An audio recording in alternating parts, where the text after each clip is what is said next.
Tim terbaik. Cara mendapatkan tim terbaik, merencanakan dengan hati-hati, mengatur lingkungan kerja yang baik, bernegosiasi untuk orang-orang terbaik. Cara mempertahankan, membangun semangat, menjaga tim tetap termotivasi, menangani konflik apapun sepanjang jalan.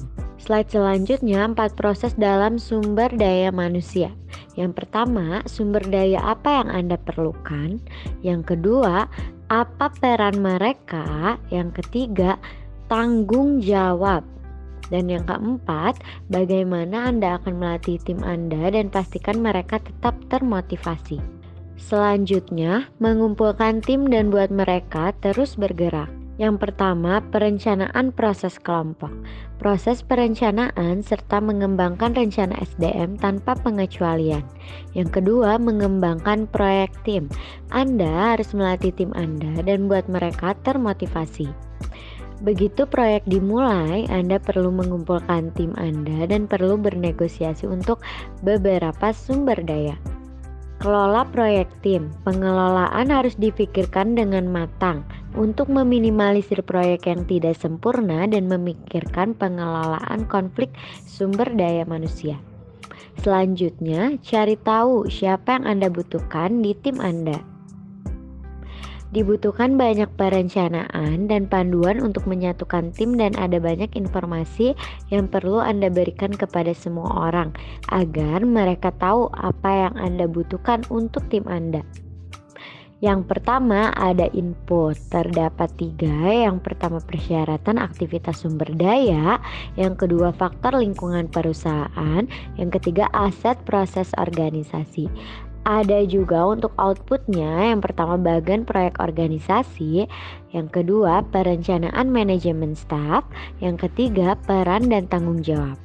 Lalu ada bagan. Nah, ini tuh dimana deskripsi bagaimana memberitahu semua orang bahwa tim Anda itu terstruktur. Selanjutnya ada jaringan, yaitu berinteraksi secara formal dan informal dengan orang di perusahaan dan industri. Selanjutnya ada teori organisasi, di mana Anda menggunakan prinsip yang telah terbukti untuk memandu keputusan Anda. Lalu ada rencana manajemen staff. Rencana manajemen staff terdapat kebutuhan training, di mana Anda perlu memastikan setiap orang di dalam tim memiliki keterampilan dan dapat melakukan pekerjaan itu.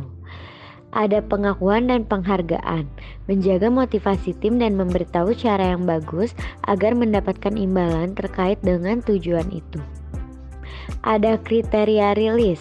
Anda harus merencanakan dengan tepat bagaimana anggota tim Anda akan melakukannya, role of proyek Anda, agar nanti ketika manajer dan manajer proyek lainnya mendapatkan proyek juga. Pada kali ini saya akan menjelaskan dari bagaimana caranya kita untuk mengumpulkan tim. Yang pertama ada input. Untuk input itu sendiri ada negosiasi. Nah, negosiasi ini adalah alat yang paling penting dalam proses ini, di mana Anda punya sumber daya yang Anda butuhkan dalam proyek Anda.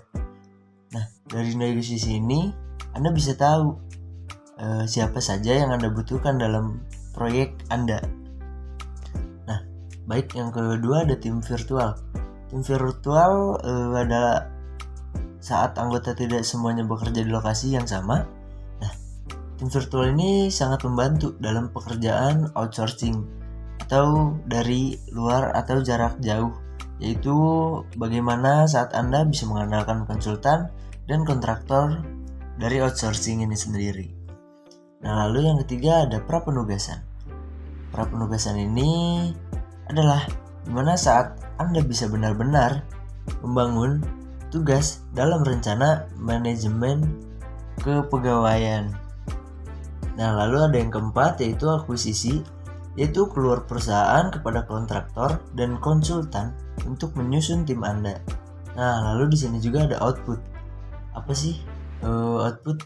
Yang pertama ada manajemen staff, yang kedua ada membuat deadline, yang ketiga ada merancang update proyek manajemen. Nah, lalu saya akan menjelaskan tentang bagaimana mengembangkan tim proyek Anda. Nah, di sini ada dua, teman-teman. Jadi ada memotivasi dan ada manajemen. Nah, bagaimana sih cara kita untuk memotivasi tim kita? Nah, pertama itu untuk cara yang sangat efektif untuk memotivasi ini adalah dengan mengatur sistem penghargaan. Nah, tapi dari sistem penghargaan ini teman-teman sendiri, kita sendiri harus adil karena itu bisa menjadi bumerang untuk kita sendiri. Nah, lalu ada manajemen. Gimana caranya kita memanage untuk tim kita?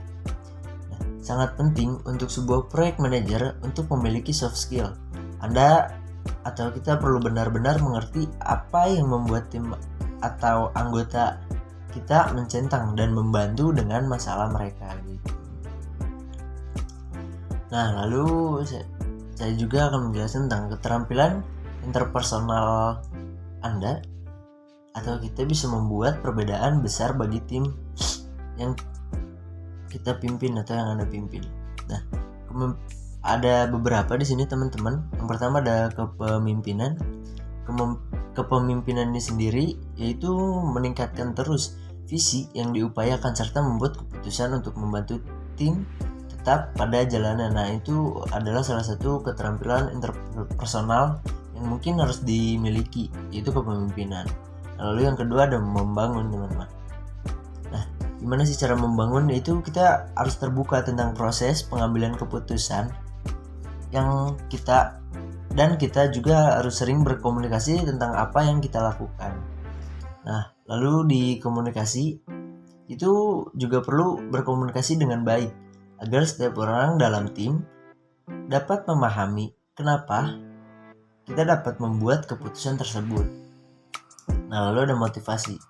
Nah, untuk memotivasi ini sendiri, bagaimana kita menunjukkan kepada tim kita nilai yang lebih dimiliki dalam proyek yang kita kerjakan agar mereka dapat termotivasi. Nah, lalu ada membuat keputusan. Nah, membuat keputusan ini bagaimana kita menangani masalah yang muncul ketika kita sedang mengerjakan proyek. Lalu ada mempengaruhi, yang dimana tentang menggunakan hubungan dengan tim kita untuk membuat tim bekerja sama dalam membentuk keputusan yang baik untuk proyek yang kita kerjakan. Nah, lalu ada negosiasi. Nah, di sini ada membantu orang-orang di tim untuk mencapai kesepakatan tentang cara bekerja sama. Nah, lalu yang terakhir ada kesadaran. Nah, politik dan budaya mengetahui orang-orang di tim Anda dan memahami latar belakang mereka. Jadi untuk kesadaran ini sendiri, kita yang harus lebih mengerti dan kita harus lebih sadar bahwa sifat dan karakternya mereka, sifat dan karakter tim kita. Selanjutnya, memotivasi tim. Ada beberapa teori tentang bagaimana cara memotivasi tim. Yang pertama, teori X dan Y McGregor. McGregor memberitahu bahwa ada dua jenis manajer. Pertama, yang menganggap semua orang di tim itu egois dan tidak termotivasi. Dan yang kedua, mereka yang mempercayai tim untuk melakukan pekerjaan dengan baik. Dia menyebut tipe manajer yang tidak mempercayai tim sebagai manajer teori X, dan tipe yang mempercayai tim sebagai manajer teori Y. Yang kedua, teori pencapaian. Mengatakan bahwa orang membutuhkan pencapaian, kekuatan, dan afiliasi untuk termotivasi. Seseorang akan merasakan afiliasi yang kuat karena menjadi bagian dari tim kerja dan memiliki hubungan yang baik dengan rekan kerja. Yang ketiga, teori motivasi Herzberg. Yang ditemukan Herzberg adalah Anda memerlukan hal-hal seperti kondisi kerja yang baik, kehidupan pribadi yang memuaskan, dan hubungan yang baik dengan atasan atau rekan kerja untuk termotivasi. Hal-hal yang ia sebut sebagai faktor kebersihan. Yang terakhir, teori harapan. Mengatakan bahwa Anda perlu memberi orang harapan akan hadiah untuk memotivasi mereka. Tetapi ini hanya berhasil jika penghargaan itu dapat dicapai. Jika semua orang tahu bahwa penghargaan itu tidak berharga atau tidak mungkin dicapai, itu justru akan menurunkan motivasi mereka. Contoh soal. Berdasarkan skenario berikut, menunjukkan salah satu teori cara motivasi tim di tempat kerja. Tuliskan teori mana yang dijelaskan oleh skenario berikut. Joe adalah manajer fungsional, dan timnya sangat efisien. Dia memeriksa pekerjaan mereka, tetapi sebagian besar dia menetapkan tujuan kinerja yang realistis dan mempercayai mereka untuk memenuhinya. Dia hanya menarik orang ke samping jika dia menemukan bahwa ada masalah khusus yang harus diperbaiki. Jawaban dari skenario tersebut merupakan teori Y dari McGregor, karena seorang manajer mempercayai anggota timnya. Selanjutnya, keterampilan manajer. Ada 5 jenis kekuatan, yaitu kekuatan yang sah, kekuatan hadiah, kekuatan ahli, kekuatan referensi, dan kekuatan hukuman. Contoh soal.